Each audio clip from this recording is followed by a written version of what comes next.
hockey game is the best game you can name. And the best game you can name is the good old hockey game.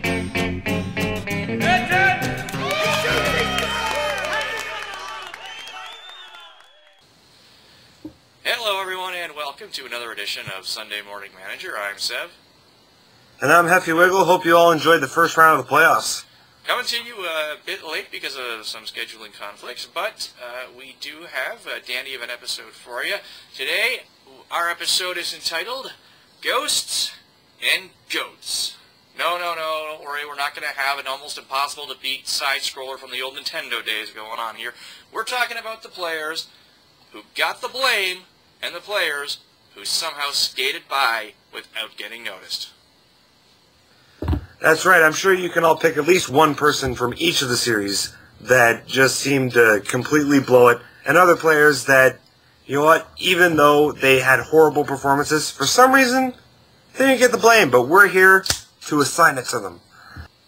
So let's start things off with the most surprising series, or maybe it wasn't if you're from Los Angeles. Or you're me. Fair enough, Sev.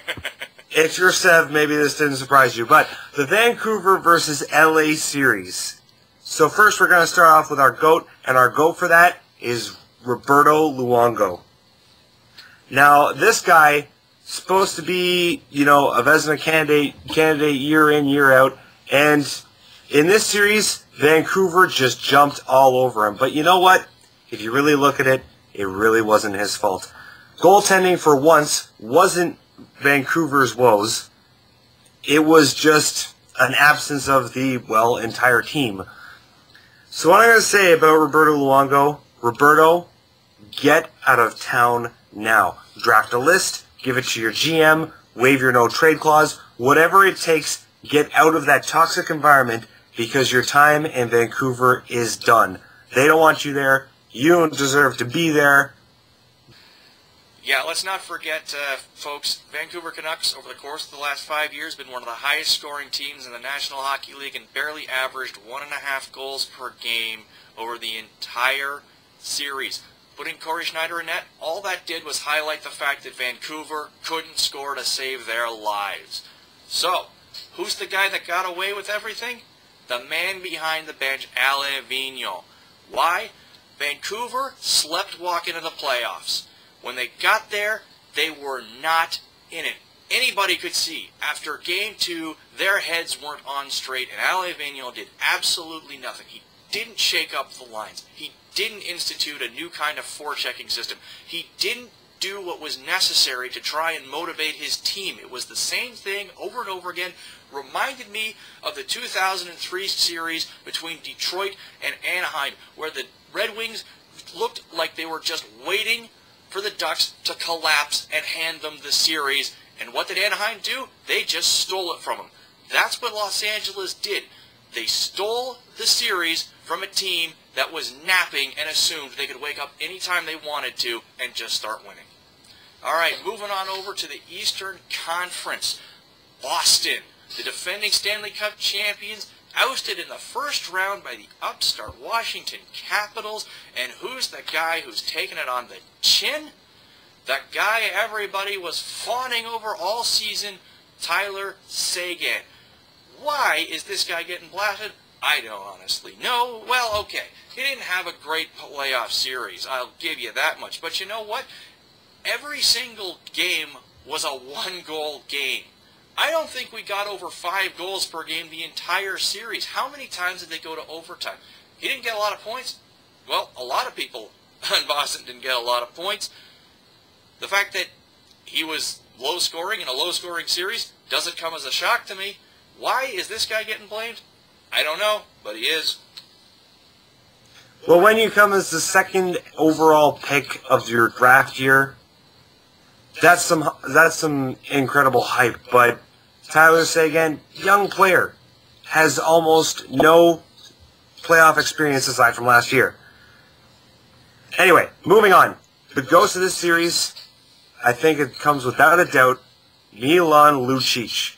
This guy is supposed to be your physical presence. He's supposed to get under your skin. He's supposed to throw you off your game plan, and was not able to get anything started against Washington.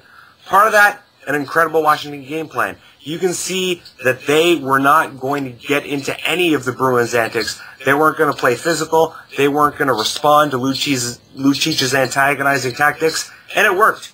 You can actually see in a fight in Game 7 where Lucic shoves a Capitals player going to his bench on a line change, Hendricks from the Capitals is actually pulling guys back from a confrontation to just keep things going their way, and it worked. Lucic, though, if he can't get anything physical started, he needs to find other ways to contribute. He did absolutely nothing in this series. All right, so now we'll go back to the West, and another team that was kind of a surprise ousting, or maybe not so much, who knows, Detroit. And we've got to talk about who everybody's blaming, the GOAT, Jimmy Howard. Now, Jimmy Howard, when you come as a goalie to Detroit, there are some incredible expectations to overcome. Look at who Detroit's last couple of goalies have been. Okay, Dominik Hasek, Chris Osgood. I mean, these are some incredible goalies, some who would be able to carry their team to the Stanley Cup, and they were fantastic in Detroit's net. You didn't have to worry too much about defense, of course, you still had to pitch in, but they could stop a puck. Now, Jimmy Howard, he's a good goalie. He's a fantastic goalie. He can post save percentages above 900 night in, night out. But when people start scoring in Detroit, they turn to one guy for the blame, and that happens to be the goalie. But Jimmy Howard, it was not his fault that they lost this series. No, and you know what? Listen, I've listened to Red Wings fans for years talk about how, hey, you don't have to be great in Detroit, you just have to be good, and the players will take care of the rest. Yeah, okay, sure. What are you saying of that now? The guy who should have been at the lead in all of this, the guy who should have been pushing the Red Wings, making them better, and hiding the fact that Howard doesn't have to be great, he just has to be good, is the captain. Yes, Nicholas Lidstrom. 0 goals, 0 assists, 0 on the plus-minus rating, led his team in ice time, led his team in shifts per game.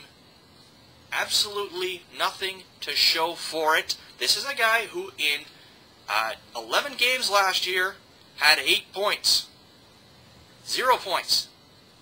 This playoff series, and of course nobody's talking about him. Why? Because in all likelihood this is his swan song. Well, listen, you don't get off just because it might be your last season. If anything, that should be extra motivation to do more. And Lidstrom didn't do a thing, and nobody wants to touch on this. Well, when I guess you're one of the elder statesmen in the league, and you've had a fantastic career, and you're not a dirty player, never done anything against the rules, people don't want to jump on you, but that's not the way we're going to play it. We assign blame where it's due. Absolutely. All right, folks, that about wraps it up for another edition of Sunday Morning Manager. Coming up next, of course, the second round has gotten underway. We're going to sort of let things shake out and see what happens there, because the first round was obviously full of a lot of surprises, really. We're planning a few things for our next episode. We're going to be looking at off-season moves for a variety of teams, and we are going to be looking ahead to the draft. Until then, I'm Seth. I'm Heffy Wiggle. Thanks for watching, and we'll see you soon.